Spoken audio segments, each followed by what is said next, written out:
Quiero agradecer a la Junta Directiva de la Asociación Colombiana de Cirugía Bariátrica y Obesidad por la invitación a este 11º Congreso en la ciudad de Cartagena. Me disculpo por no estar presencial por razones personales, pero aquí les envío mi conferencia sobre el manejo de las complicaciones de cirugía bariátrica, y en ella está contemplada la experiencia que hemos podido tener desde el año 99, que comenzamos a manejar todas estas complicaciones de cirugía bariátrica. Vamos a compartir esto y mis agradecimientos al doctor Eduardo Silva y Rami Mikler por la invitación.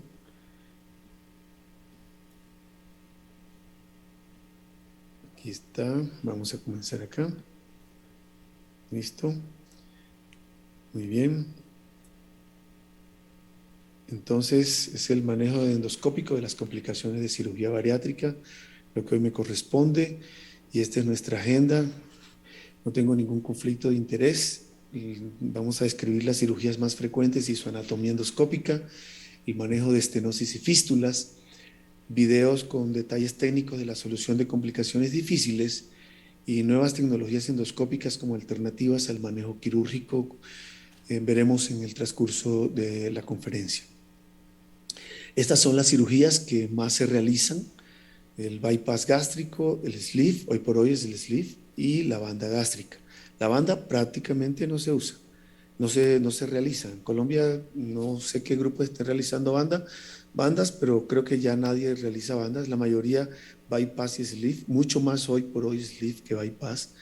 El bypass pues es aquí tiene la gastrectomía, aquí está la parte transversal, digamos, aquí en esta forma, se hace una anastomosis gastroyeyunal, hay una asa biliar que se comunica acá 1.5 metros después de la anastomosis gastroyeyunal, acá en este sitio. Entonces tendremos sutura acá, muchas zonas donde hay clip de grapadora.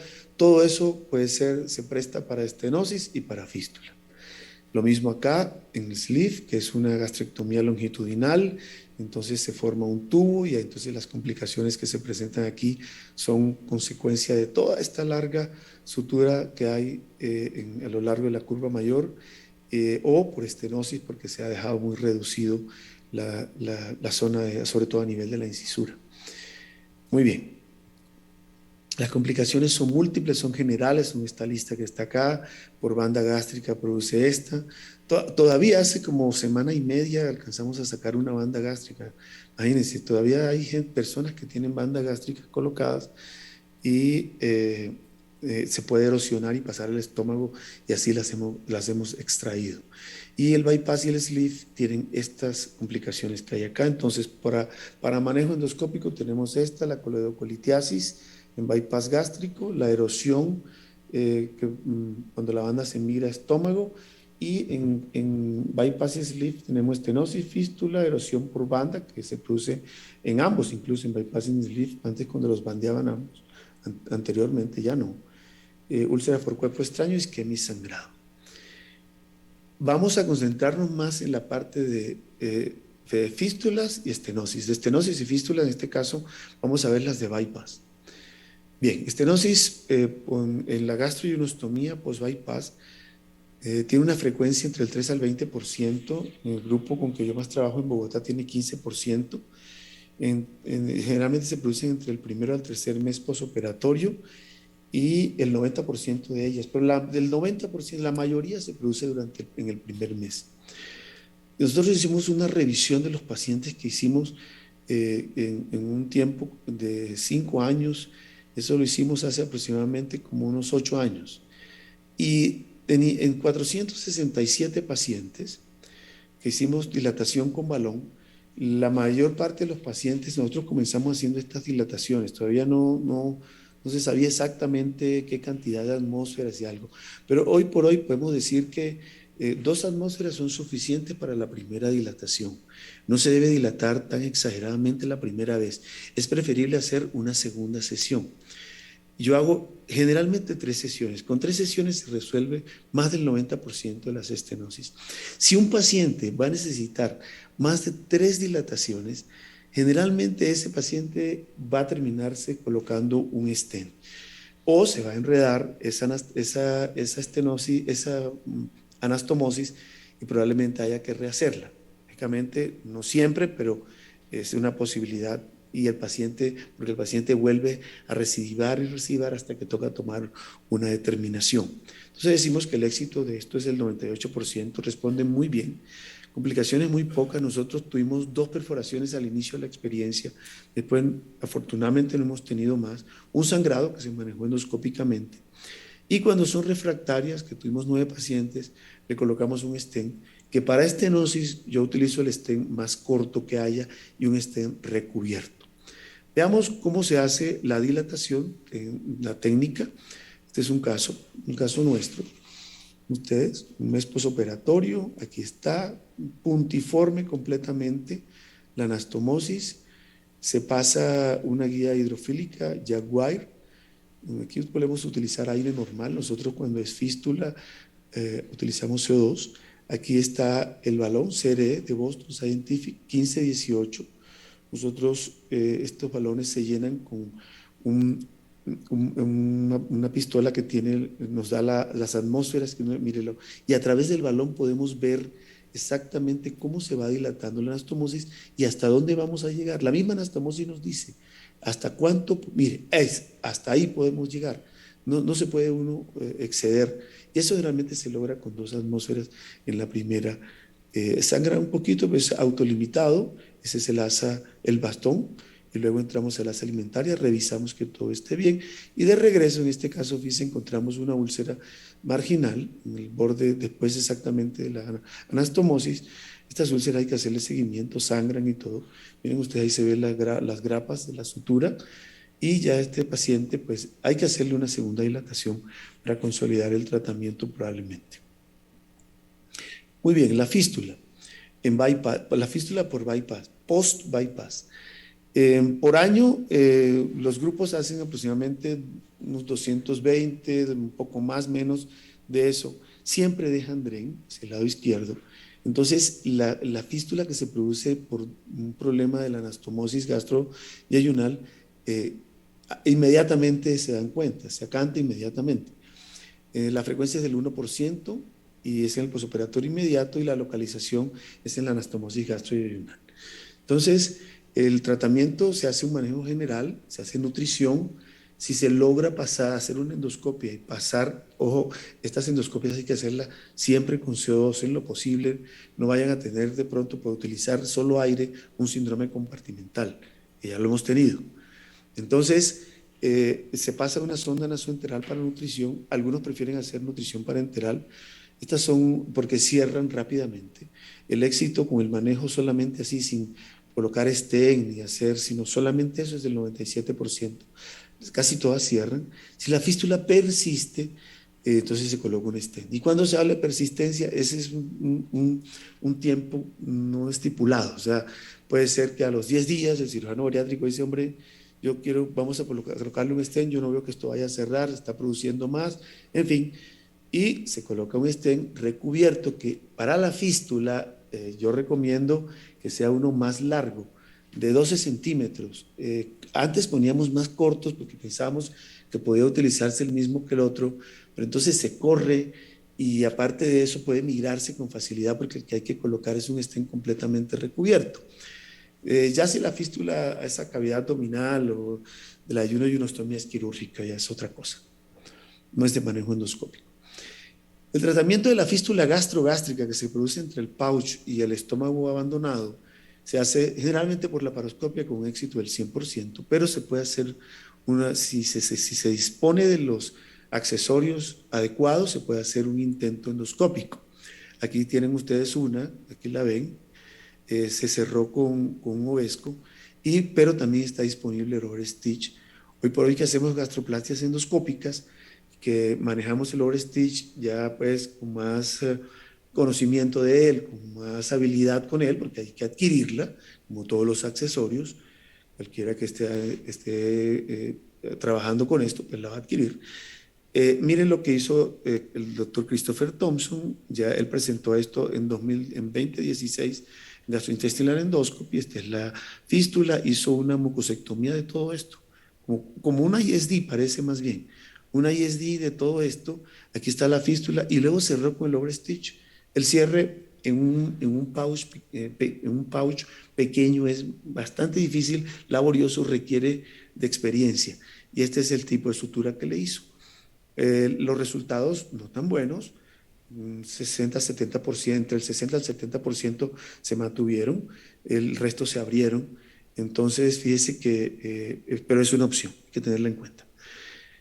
En la manga gástrica, la fístula en manga gástrica. En este grupo de cirugía bariátrica en Bogotá, en el país más o menos cada grupo hace unas entre 90 y 100 mangas gástricas por año. En este grupo la frecuencia de fístula fue menos del 1%. Las fístulas pueden estar localizadas en el ángulo de Hiso, en la unión corporoantral.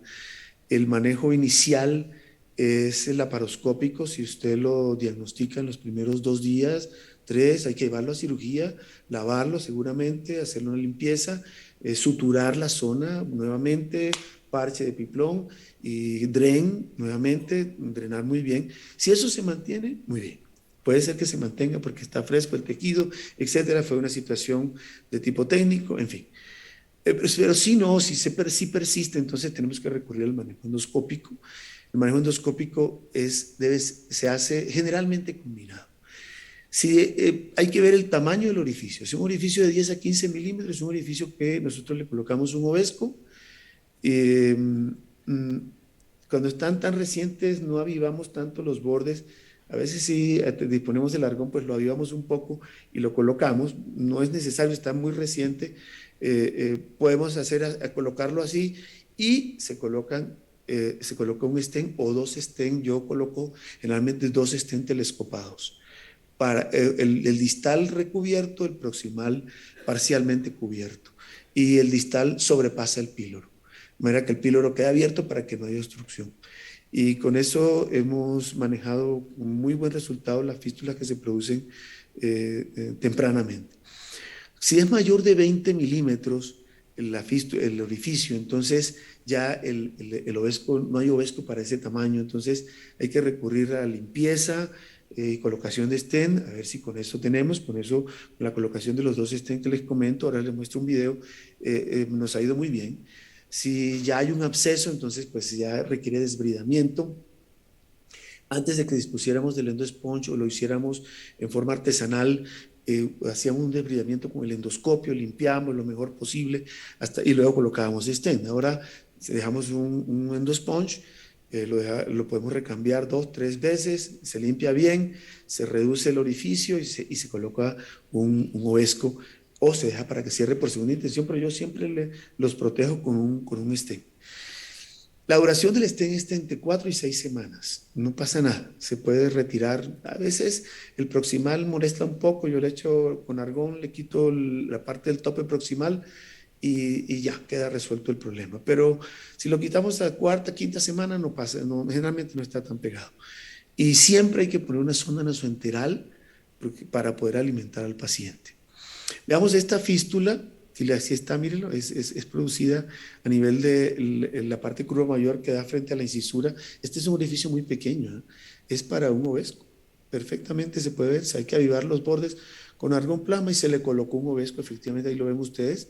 Se puso, aquí está el ovesco, mírenlo. Y acá, este es el primer stent, se colocó pasando el píloro recubierto y aquí se está dejando el segundo, mírenlo. Ahí ya se abrió el segundo y pasando el trago con medio hidrosoluble sin que haya extravasación del medio. Se retiraron a las 5 semanas los stent con muy buen resultado, sin problema. Esta es otra fístula, que esta sí es del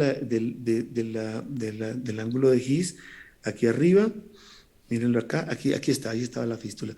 Y la van a ver ustedes endoscópicamente, es diferente a aquella, es más grande, lógicamente que un ovesco no le va a servir, mírela, y dentro tiene pus y tejido de detritus. Esto hay que hacerle un desbridamiento. Entonces, lo ideal hoy por hoy que disponemos del sponge es colocar un sponge Nosotros tenemos sponge de marca y lo colocamos, y si no, si coloca uno artesanal, que funcionan muy bien. Hay que colocarlo no tan largos, suficiente. Endoscópicamente uno tiende a creer que es más largo. Mire que hay un dren percutáneo, ella se le había drenado un absceso percutáneo y luego a través del dren se le pasó un doble cola, aquí un dren con cola de cerdo, se le pasó una guía, la guía se sacó por la boca y se metió el sponge, le dio cuerpo al sponge y avanzó. El sponge trae su sobretubo para colocarlo, se coloca muy bien, se lleva hasta la cavidad y es perfectamente fácil. Después de colocar los primeros ya no hay ningún problema. Después se ajusta bien, hay que dejarlo bien ajustado, cerciorarse de que haya back, de que succione, que al succionar se cierre la cavidad. Eso es muy importante. En este caso, no lo revisamos los 3, 4 días, lo revisamos a los 8 días y estaba pegado. Fuimos a hacerlo, lo dejamos unos días más. Creíamos que con un solo endosponge era suficiente. Son pacientes que están alterados psicológicamente, que no aceptan mucho una sonda nasogástrica. Entonces, pues aquí le estamos ya avivando el borde, decidimos cerrarlo. Entonces, fíjese que lo dejamos unos días más. Esta es una paciente que no toleraba un segundo endosponge. Entonces decidimos cerrarla, le redujimos un poco el tamaño con un clip de Cook, dos clips de Cook a cada lado, y luego tomamos el centro con la pinza de adosar bordes que trae Ovesco y utilizamos el Ovesco. Y ven ustedes el Ovesco, estamos introduciendo los dos bordes dentro de la copa y luego se dispara el Ovesco y se cierra alrededor y quedando herméticamente cerrado. Le fue muy bien a esta paciente afortunadamente. Y ahorita van a ver ustedes, nosotros le hacemos, a veces es difícil retirar después de colocado. Miren que ahí está el Ovesco y no hay extravasación del medio de contraste. Dimos dieta líquida, afortunadamente salió adelante, no hubo problemas. Bueno, esta es una foto muy mal tomada, discúlpeme, pero así la quise traer. Es de la revista Técnicas e Innovaciones en Endoscopia Gastrointestinal, y esto es para decirle que el manejo de las fístulas en cirugía bariátrica es la mezcla de todo. Aquí, en el sleeve, por ejemplo, si la fístula es aguda o crónica, si es crónica hay que hacer septotomía y dilatación distal para que esa fístula pueda cerrar. La septotomía es un procedimiento que se hace porque se forma a veces como un muro en el borde del absceso y si uno no lo secciona, como comunicar las dos cavidades entre absceso y estómago, cuando ya están muy crónicas. En las agudas, pues depende, menos de 1 centímetro lo ves indudablemente, con stent o con la sutura con overstitch, si hay buena experiencia y se dispone del dinero y del accesorio. Si es de 10 a 20, si es de más de 20 milímetros, diría yo, entonces stent. Y de pronto algunas veces algunos colocan a mí no me gusta mucho, todavía no uso mucho eso, que es el stent. Hemos puesto un par de stent doble cola de cerdo parecido al que usamos para drenar los abscesos pancreáticos del estómago. Entonces con eso pues se va cerrando la cavidad y no requiere de drenaje externo, porque el drenaje externo requiere una sonda por la nariz y a veces el paciente no lo tolera. La ventaja del drenaje interno endoscópico es esa. Y si es más de 20 a 30 milímetros, pues entonces hay que hacer la terapia VAC definitivamente y luego poner un stent y seguir al paciente. Lo mismo que si es más de 30 milímetros, lo mismo, la terapia VAC para poder cerrar estos pacientes. Entonces, aquí, si no tiene colecciones, si hay colecciones, se le dan la colección primero. Si no hay colecciones, lo mismo, la mezcla de todo. Entonces, esto es como un resumen de lo que les he conversado hasta ahora. Vamos a hablar de estenosis. Estenosis post-sleeve gástrico es una cuestión que no es frecuente. Y yo hice una búsqueda y conseguí este artículo que es una revisión sistemática y un metaanálisis que tiene 18 estudios, 12 retrospectivos, 6 prospectivos, 426 pacientes que se le hizo dilatación con balón por estenosis. La dilatación se hizo con balón de acalasia y CRE, que es el de Boston. El CRE, la diferencia es que el de acalasia son de 30 y 35 milímetros, el CRE es de 12 hasta 20. Pero entonces usted podría dilatar de 12 a 40. Yo no paso de 30 milímetros realmente, no recomiendo pasar de 30 milímetros. El número de dilataciones que hacemos entre 2 y 3, así es. Y el éxito es decepcionante en este estudio, pero principalmente para las estenosis distales, porque para las proximales el éxito es de un 90%. Cuando hay twist, sí, definitivamente, o sea, yo no he podido mejorar un twist. Eso termina siendo quirúrgico generalmente. Las estenosis que son refractarias, yo les coloco estén solo si son tempranamente y son por estenosis proximales, porque se ha reducido la parte proximal un poco y no se ha podido, no ha respondido bien a la dilatación y le coloco el estén. Pero el resto no, porque ya cuando es para eso que no responde a la dilatación, prefiero que los lleven a cirugía, porque no, el éxito es de un 78%. Va a un bypass una cifra alta, ¿no? El 17% porque no responde a dilatación. Las complicaciones son sangrado y perforación, por supuesto. Y este es el resumen de este artículo. Entonces, más o menos la situación es que si tienes una obstrucción temprana o tardía, hay que hacer siempre una evaluación endoscópica. Nosotros hacemos una evaluación endoscópica y también por un esofagogastrograma. Si es proximal o es distal. Entonces, para mí, pues si es proximal o distal, pues la diferencia es que si es va bien temprana, lo inicio con un balón de 15, 15, 18, y si ya es tardía, siempre voy derecho y lo inicio con un balón de acalasia de 30 milímetros, pero nunca llego a 40 milímetros. Me parece peligroso. Con los que he hecho, los he hecho con balones de 30 milímetros y han andado bien. Unos cuantos, no tengo la cifra exacta, porque es que no hacemos mucho de estos, pero algunos han tenido que ser llevados a cirugía, principalmente los que son twist. El stent lo uso muy poco en sleeve y bueno, una gran cantidad termina en cirugía. ¿Cómo es la dilatación? Muy sencilla, balón de acalasia, primero endoscopio, pues se pasa una guía hidrofílica Jaguar de Boston, luego sobre ese se avanza el balón, tenemos fluoroscopia, el balón se llena con material de contraste para poderlo ver en la fluoroscopia cuando la cintura se rompa y abra la cintura. Mira, ahí abrió la cintura, ya ahí no se ve cintura, entonces ya aquí desinflamos, ya es el momento de desinflar y vemos que siempre se produce una erosión importante, ¿eh? Siempre le hago un estudio con medio de contraste para ver que no hay extravasación del medio de contraste. En cuanto a las bandas gástricas, le decía que la erosionada es lo que manejamos nosotros, hacemos una vuelta con una sacá, la seccionamos con un litotriptor de Soendra. Hemos hecho muchos casos de eso, responden bien, hay que soltar el tambor siempre. El puerto subcutáneo, si no se quita, no sale la banda. Eso diría yo, pues, que lo que le digo, ya cada vez hay menos. La primera banda la retiramos, mire, en 2004, con el doctor Héctor Cure, que estábamos precisamente envainados con esta banda, y efectivamente salió perfectamente con el litotriptor de Soendra. Perdón, no avanza. Un momento.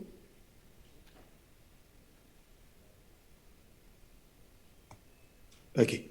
En cuanto a las coledocolitiasis, los pacientes post-bypass tienen un 15% de colelitiasis y de estos hace un 10% hace coledocolitiasis. El 10% de las colitiasis hacen coledocolitiasis. Y en este número de pacientes, para este momento teníamos 9, ahora tenemos un poco más. Lo que yo prefiero es hacerla con CEPRE asistida por la paroscopia. La hemos hecho por enteroscopia, demora mucho, se necesitan accesorios más diferentes, no están los accesorios, hay que utilizar accesorios artesanales en su momento, cuando las hacíamos así. Además queda difícil mantenerle la estabilidad del endoscopio. Es mejor hacerla por la paroscopia. Es fácil, el cirujano laparoscopista hace la gastrotomía, se pasa el trocar, por ahí se pasa el duodenoscopio, se llega al duodeno, se extrae el cálculo y se resuelve el problema, o se deja una gastrostomía si hay problemas que resolver más adelante. Una posibilidad es el edge. El edge es esto, que es colocar un axius entre guiado por ecoendoscopia entre el pouch y el estómago abandonado, se deja madurar y luego se pasa el endoscopio, se realiza todo lo que se va a realizar y después se retira esto después de que ya se ha formado el trayecto. Luego se retira y a veces cierra solo, pero a veces requiere overstitch para cerrarlo. Esto se hace guiado por ecoendoscopia. La persona tiene que saber ecoendoscopia para realizarlo. Nosotros no hemos hecho este procedimiento. Esto fue escrito por el doctor Kyle y la doctora Rim Sharaya. Bueno, como vieron, las complicaciones de cirugía bariátrica son bien difíciles de resolver, requieren individualizar los pacientes con complicaciones, siempre hay que individualizarlo, nunca a todos se le hace lo mismo. El manejo es multidisciplinario, coordinado entre el endoscopista, cirujano, radiólogo, intensivista, nutricionista, infectólogo, en fin, es un grupo grande que atiende a estos pacientes y yo le agrego el psicólogo o psiquiatra. El endoscopista debe tener mucha experiencia en el manejo de estas complicaciones para poderlas resolver, o si no, va a agravar las complicaciones. Y hay que decidir una conducta quirúrgica agresiva en el momento que se necesite. En ese sentido, siempre es bueno trabajar en concordancia con el grupo de cirugía bariátrica para poder resolver sus pacientes. Finalmente, todos queremos que... Muchísimas gracias, quedo a su disposición.